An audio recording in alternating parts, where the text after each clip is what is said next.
কি গো গোপাল, তুমি এত রাতে ফিরে এলে? একটা কথা বলবার জন্য ফিরে এলাম মহারাজ। কথাটা ওই মন্ত্রী মশাইয়ের সম্পর্কে। গোপাল, আমি দেখছি তুমি আমার মন্ত্রীকে একেবারেই সহ্য করতে পারো না।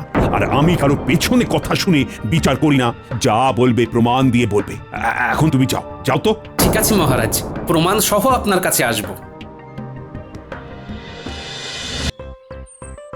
না, আমি তোমার আর কোনো গল্প শুনবো না। অনেক বছর ধরে তোমার গল্প শুনে শুনে কান আমার পচে গেছে। এবার আমাকে একটু রেহাই দাও। দেখো বিক্রম, এইভাবে আমার মনটাকে ভেঙে দিও না। আমি গল্প শোনাতে চাই, তুমি কেন বুঝছো না বলো তো? হ্যাঁ, এই গল্প শুনতে শুনতে পথ হাঁটলে তোমার ভালো লাগবে, পথ চলার কষ্টটা লাঘব হবে। তোমার ওই গল্পের শেষে তুমি প্রশ্ন করবে, তার উত্তর দিতে না পারলে আমার মাথা চূর্ণ বিচূর্ণ করে দেবে। প্রশ্নের উত্তর ঠিকঠাক দিলে তুমি আবার ওই দূরে শেওড়া গাছে গিয়ে ঝুলে পড়বে। এটাই আমার নিয়ম, যে কি করি বলো?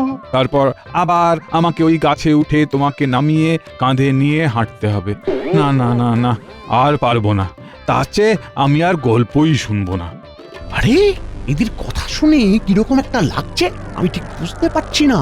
ওই কাঁধের বুড়ো লোকটা গল্প শোনাতেই বা কেন চাইছে, আর ওই বুড়ো লোকটা ওকে ঘাড়ে নিয়ে হেঁটেই বা যাচ্ছে কেন? একবার জিজ্ঞেস করি। শুনছেন? আমাকে বলছো? আমি কৃষ্ণনগরের মন্ত্রী, আমাকে তুমি বলবেন না। বয়স কত? 225।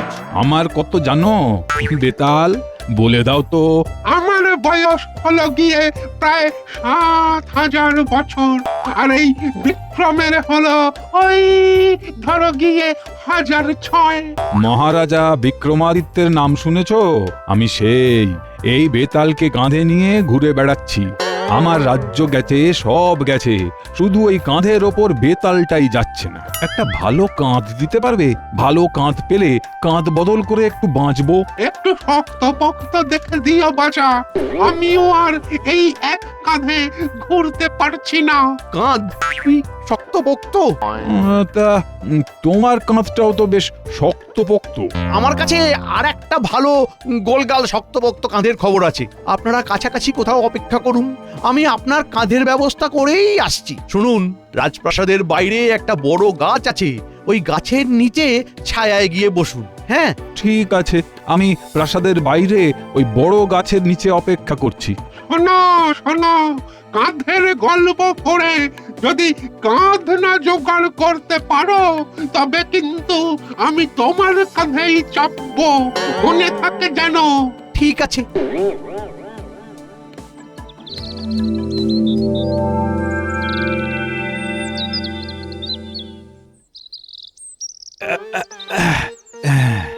এই গাছটার নিচে বসি। এখানে বোকার মতো বসে না থেকে একটা শিক্ষামূলক গল্প বলি, শোনো। ঘাট হয়েছে, ক্ষমা দাও। আমি তোমার আর কোনো গল্প শুনবো না। বরং এই ছায়ায় বসি, ঠান্ডা ঠান্ডা হাওয়া বইছে, বেশ মনোরম পরিবেশ।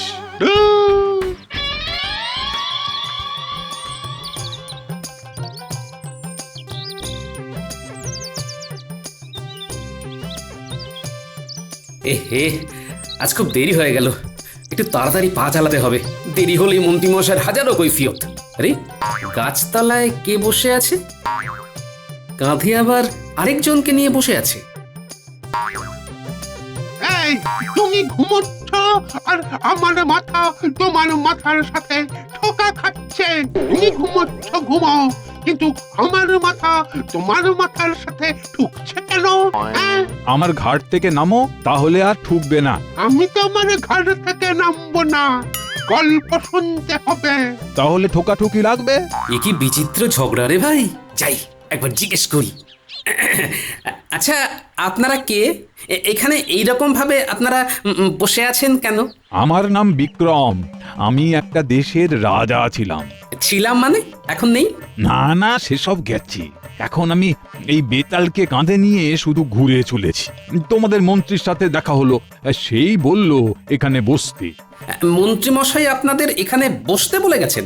আমাকে ওই ঝোলার জন্য একটা একটা শক্তপোক্ত কাঁধ দেবে বলে গেছে। আমিও আর এই বুড়ো রাজার কাঁধে থাকতে পারছি না। হ্যাঁ, আপনি কাঁধেই ঝুলবেন কেন সেটাই তো বুঝতে পারছি না। আচ্ছা, আপনার ঝোলবার যখন অতই শখ, তখন গাছের উপর ঝুলে থাকুন না। আমি তো গাছে ঝুলে থাকতাম, এই বিক্রমী তো আমাকে গাছ থেকে নামিয়েছে। আচ্ছা আচ্ছা, ব্যাপারটা কি আমাকে একটু বুঝিয়ে বলবেন? সে অনেক কাহিনী শুনবে নাকি? তাহলে তোমার কাঁধেই উঠি। তোমার কাঁধটাও বেশ শক্তপোক্ত। শক্ত কম নয়, আমার কাঁধে চড়তে চায়। ওদিকে মন্ত্রী মশাই কার কাঁধের কথা বলতে চেয়েছেন কে জানে। শক্তপোক্ত কাঁধ মানে ওই সেনাপতির কাঁধ। কি ভাবছো? গল্প শুনবে? তোমার কাঁধে উঠি, ভালো ভালো গল্প শুনবে। হ্যাঁ, তারপর গল্পের শেষে একটা প্রশ্ন করব, উত্তর না দিতে পারলে তোমাকে আমি টুকরো টুকরো করে দেব। আর উত্তর দিতে যদি পারো, সোজা শেওড়া গাছে গিয়ে আবার ঝুলে পড়বো। আবার ওখানে গিয়ে সেই শেওড়া গাছ থেকে নামিয়ে নিয়ে হাঁটতে হবে। চড়বো নাকি কাঁধে? না না না না না, আমার এ কাঁধ কি আর আমার আছে? সে তো আমার গিন্নির দখলে চলে গেছে। এই জন্মে এই কাঁধে আর কেউ চড়তে পারবে না। যাকে রাজামশাই, আপনাকে একটা কথা বলি, মন দিয়ে শুনুন। বলো। আমি দেখছি আপনার খুব ঘুম পেয়েছে, আপনি শুয়ে পড়ুন। শোবো কি করে? এই বেতাল তো কাঁধেই ঝুলছে। এই বেতালকে নিয়ে শুয়ে পড়ুন না, বেতাল আপনার কাঁধেই থাকবে। শুয়ে পড়ুন, শুয়ে পড়ুন। হ্যাঁ, শুয়ে পড়েই বেতালকে মাথার নিচে নিয়ে নেবেন। বেতাল থেকে হয়ে যাবে আপনার বালিশ। বাহ, বেড়ে বুদ্ধিটা দিয়েছো তো। হ্যাঁ, এই হাত পাগুলো টান টান করে একটু শুয়ে পড়ি। কি মজা! কত বছর পর শুলাম। আমার রাজ্যপাট থাকলে তোমাকে আমি আমার মন্ত্রী করে দিতাম। এটা কি হলো বিক্রম? এটা কি হলো? তুমি আমার উপরে চাপলে কেন? একটু ভালো করে দেখো, তুমি আমার কাঁধেই লেগে আছো। নাও নাও, তুমিও শুয়ে পড়ো, আমিও শুয়ে পড়ি। ও, কতদিন পরে যে শুলাম। তাহলে আমি আসি। প্রণাম রাজামশাই।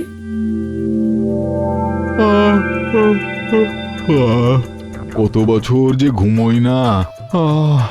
ওরে ঘুম, একটু আয় আমার চোখের উপর। চোখের মধ্যে ঢেকে দে অন্ধকারের কাপড়। ওরে ঘুম, আয় আমার চোখের উপর। চোখের মধ্যে ঢেকে দে অন্ধকারের কাপড়। ওরে ঘুম, আয় আমার চোখের উপর। চোখের মধ্যে ঢেকে দে অন্ধকারে।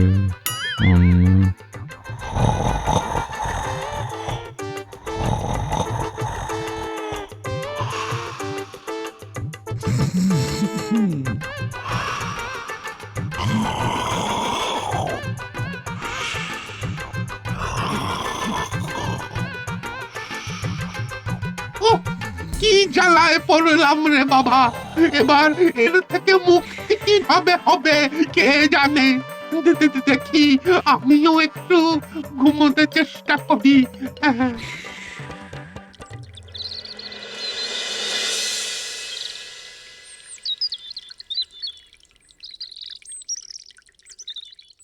দেখেছেন মহারাজ, গোপালের কাণ্ডটা দেখেছেন? সেই দেরি করছে। হ্যাঁ, ঠিকই বলেছ। আসুক একবার, দেরি করা বুঝিয়ে দেব। ওই তো গোপাল এসে গেছে। নিন মহারাজ, জিজ্ঞেস করুন এত দেরি হওয়ার কারণ কি? ব্যাপার কি গোপাল? এই সপ্তাহে তো প্রায় দিনই তোমার রাজসভায় আসতে দেরি হলো। তোমার কি কাজে কর্মে মন নেই গোপাল? কাজে কর্মে মন না থাকলে খাবো কি মন্ত্রীমশাই?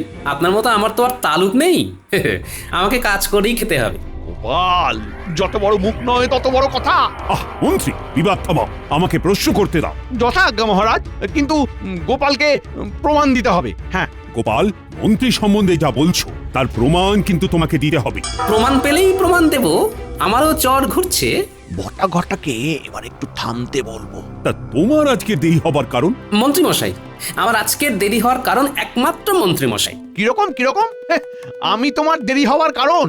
আর কতভাবে আমাকে ছোট করবে গোপাল? খুলে বল। মহারাজ, ওই রাজপ্রাসাদ থেকে বেরিয়েই সামনের মোড়ে যে বড় গাছটা আছে তার নিচে একজন বসেছিলেন, একজনকে কাঁধে নিয়ে। এই রে, গোপাল দেখে ফেলেছে। ইস, হ্যাঁ, কাঁধে নিয়ে বসে থাকার আবার কারণ কি? সে অনেক কারণ মহারাজ। কাঁধে নিয়ে যিনি আছেন তার নাম বিক্রম, তিনি এককালে রাজা ছিলেন। আর তার কাঁধে যে ঝুলে আছে তার নাম বেতাল। যিনি একবার বেতালকে কাঁধে নেবেন, বেতাল তার কাঁধ থেকে নামবে না। ওরে বাবা, তাই নাকি? তবে আর বলছি কি, এখন রাজা বিক্রমের বয়স হয়েছে, তাই বেতালের একটা কাঁধ দরকার। তা নয় ঝুলে রয়েছে ভালো করেছে, তা এর সাথে তোমার দেরি হওয়া আর মন্ত্রীর জড়িয়ে পড়াটা কিরকম করে হলো সেটা বুঝিয়ে দাও। মহারাজ কি বলবো, মন্ত্রী মশাই ওই বেতালকে বলে এসেছেন যে উনি নাকি বেতালকে একটা শক্তপোক্ত কাঁধ দেবেন ঝুলে থাকার জন্য। শক্তপোক্ত কাঁধ? কার কাঁধ?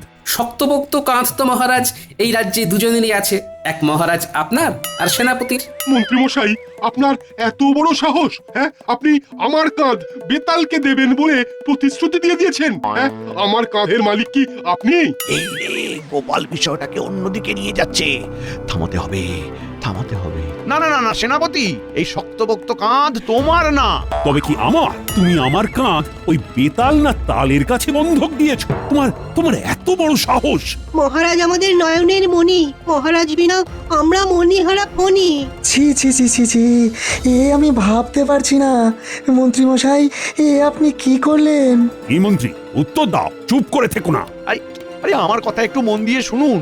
আমি আপনাদের কারো কাঁধ বেতালের কাছে বন্ধক দিইনি। আপনি মিথ্যে কথা বলছেন। বেতাল আমাকে নিজে মুখে বলেছে যে আপনি একটা শক্তপোক্ত কাঁধের কথা বলেছেন। মন্ত্রী, তুমি ঠিক করে বলো, তুমি কার কাঁধের কথা বলেছিলে? বলো, চুপ করে থেকো না। আর কি, জব্বর ফেসেছে মন্ত্রী মশাই।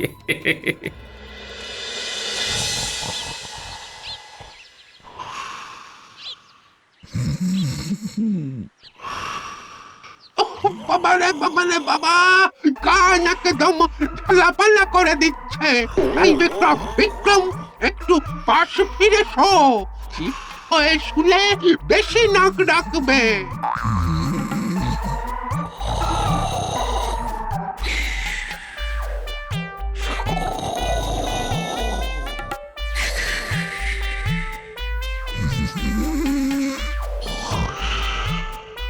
দূর বাবা, কিছুতেই কথা কানে যাচ্ছে না দেখছি। দাঁড়া দাঁড়া, এবার তোর নাকটা টিপে ধরি, দাঁড়া।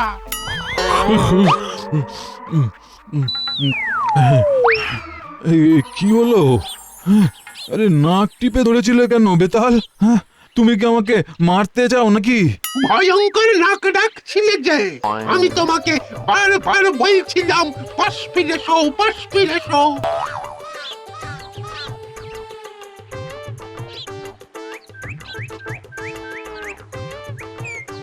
আরে তা বলে একেবারে সোজাসুজি নাক টিপে দেবে? অদ্ভুত ব্যাপার। আমি একটা রাজা, না হয় এখন সিংহাসনটা নেই, তা বলে একেবারে আমার নাকে হাত দেবে? ছি ছি ছি ছি ছি, এই যাত্রার নাকে হাত দেওয়া আমি ঠিক পছন্দ করি না। ঘটা, ওখানে কি হচ্ছে বলতো? চল চল দেখে আসি, দুই বুড়োর ঝগড়া চলছে। এই শোনো, আমার বুকের উপর শুয়ে এভাবে অসভ্যের মতো নাক ডাকতে পারবে না, এই আমি বলে দিলাম। চলে যাও না, আমি কি ইচ্ছে করে তোমাকে কাঁধে নিয়ে ঘুরছি? কি দাদু, কি চলছে? এই বয়সেও ঝগড়া করছো? এই মুখ সামলে অর্বাচীন, কার সাথে কথা বলছো জানো? আমি বিক্রমাদিত্য, রাজা বিক্রমাদিত্য। আর আমি হইলাম বেতাল। আমি কিন্তু তাল খেতে খুব ভালোবাসি। বেতাল দাদু, ও বেতাল দাদু, তোমার নাম বেতাল কেন গো? তুমি কি বেতালা? মূর্খ, মুখ সামলে কথা বলো। বেতাল, এই সুযোগে কাঁধে ওঠো, বুঝবে কত ধানে কত চাল। আমাদের সঙ্গে রসিকতা। একই রে, কিরকম লোক! একটু আগে দুজনে ঝগড়া করছিল, দেখ এখন একেবারে গলায় গলায়। তাই তো দেখছি। যাকে কিছু দাও। কি দেবো? নতুন এসেছো না দাদু, এদেশের নিয়ম কানুন খুব কড়া। নতুন কেউ এলে তাকে মোহর দিতে হয়, একে দর্শন কর বলে। তোমাদের দেশের রাজা জানে? জানে মানে? আমরা তো রাজকর্মচারী, মন্ত্রীর ইচ্ছেতেই তো এই সব কাজকর্মগুলো হচ্ছে। তোমাদের মহারাজ জানেন না? মহারাজের ইচ্ছে না থাকলে কি আর মন্ত্রীমশাই কর ধার্য করতে পারেন? তুমি জানো আমি এক দেশের রাজা। আমার রাজ্যে এইসব ওই দর্শন কর টর ছিল না। এই ঘটা, এই দাদু নাকি রাজা? কোথাকার রাজা? বাঁশবনে শিয়াল রাজা বলে একটা কথা আছে। অশিক্ষিত, দাঁড়াও, তোমার হচ্ছে। কি করবে দাদু, একে তো হাঁটতে পারো না, তাও আবার তোমার এত তেজ।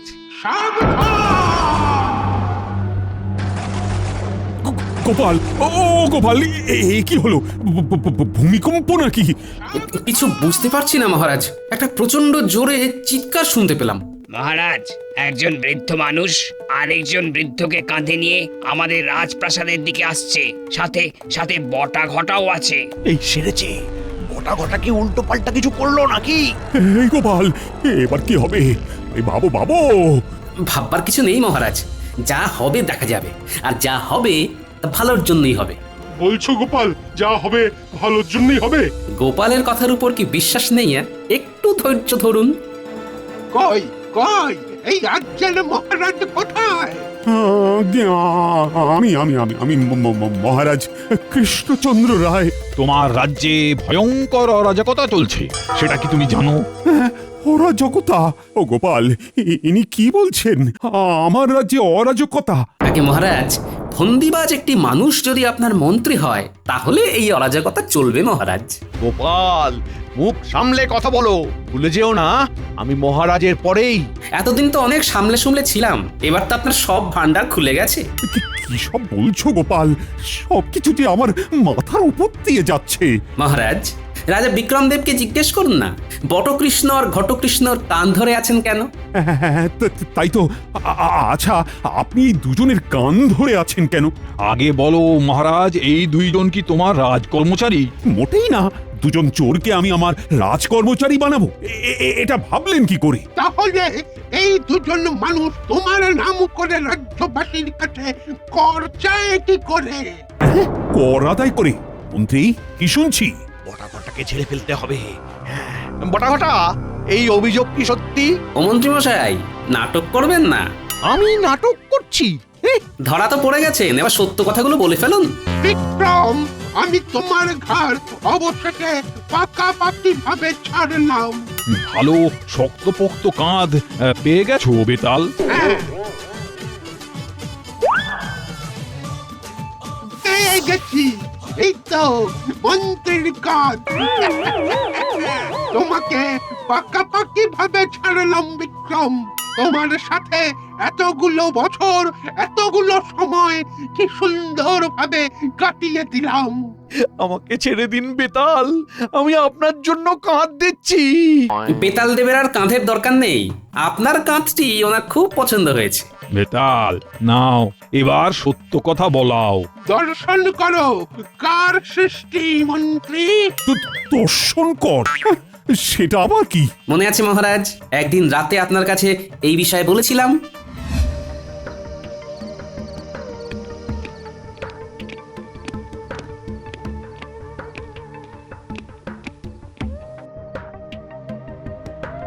কি গো গোপাল, তুমি এত রাতে ফিরে এলে? একটা কথা বলবার জন্য ফিরে এলাম মহারাজ, কথাটা ওই মন্ত্রী মশাইয়ের সম্পর্কে। গোপাল, আমি দেখছি তুমি আমার মন্ত্রীকে একেবারেই সহ্য করতে পারো না। আর আমি কারো পেছনে কথা শুনে বিচার করি না, যা বলবে প্রমাণ দিয়ে বলবে। এখন তুমি যাও, যাও তো। ঠিক আছে মহারাজ, প্রমাণ সহ আপনার কাছে আসব। আমার কাছে খবর ছিল মহারাজ, আমি সেই কথাগুলোই বলতে গিয়েছিলাম সেই রাতে। এই মন্ত্রী, সব সত্যি কথা বলো, নইলে তোমাকে গাঁটটা মারবো। বলো বলো। হ্যাঁ মহারাজ, আমি বটা ঘটাকে দিয়ে দর্শন কর বসিয়েছিলাম আপনার নামে। আরে, দর্শন কর জিনিসটা কি? আমি বলছি মহারাজ, যারা ভিন দেশ থেকে আমাদের এই রাজ্যে আসে তারা সীমানা পেরোলেই তাদের এই কর দিতে হয়। এটা এই বটা ঘটা আর মন্ত্রীমশাই অলিখিত নিয়ম করে নিয়েছে। কি সত্যি তো? স্বীকার করো। হ্যাঁ হ্যাঁ, সত্যি সত্যি সত্যি। ওই তিন সত্যি, তিন সত্যি। এবার আরেকটা সত্যি বলো, কার কাঁধ তুমি আমাকে দেবে বলেছিলে? হ্যাঁ, কার কাঁধ, কার কাঁধ বলো বলো। দেখো, চুপ থাকলে এই গাঁটটা খাবে। গোপালের গোপালের গোপালের কাঁধ আপনাকে দেব বলেছিলাম। কেন? এই কেনর উত্তরটা আমি দিচ্ছি মহারাজ। মন্ত্রীমশাই তো আমাকে সহ্য করতে পারেন না, দু চোখে দেখতে পারেন না, তাই উনি ভেবেছিলেন বেতালকে আমার কাঁধে লাগিয়ে আমাকে দেশ ছাড়া করতে। মহারাজ আপনাকেও একটা কথা বলি, রাজা হওয়া কিন্তু চারটিখানি কথা নয়। রাজাকে তৃতীয় চোখ দিয়ে দেখতে হয়, মনের চোখ। আর বিচক্ষণ মানুষকে তার রাজসভায় ঠাঁই দিতে হয়। সত্যি বলেছেন। আমি আপনাদের কথা চিরকাল মেনে চলবো। আপাতত এই মন্ত্রীর কাঁধে আপনি থাকুন। মহারাজ, আমার বউকে কি বলবো সেটা বলে দিন মহারাজ। তুমি নিচে গিয়ে বলে এসো আমরা বাঁচি। আর রাজামশাই, বেতাল মহারাজ, আজ আমার রাজপ্রাসাদে অধিষ্ঠান করুন। আপনাদের সাথে বসে আমি অনেক কিছু শিক্ষা নিতে পারি। তোমার কাছে গোপাল আছে। গোপালের মতো দূরদৃষ্টি সম্পন্ন মানুষ আমি খুব কম দেখেছি। এই আমাদের গোপাল, চতুর বড়, মিষ্টি বড়, চওড়া তার কপাল।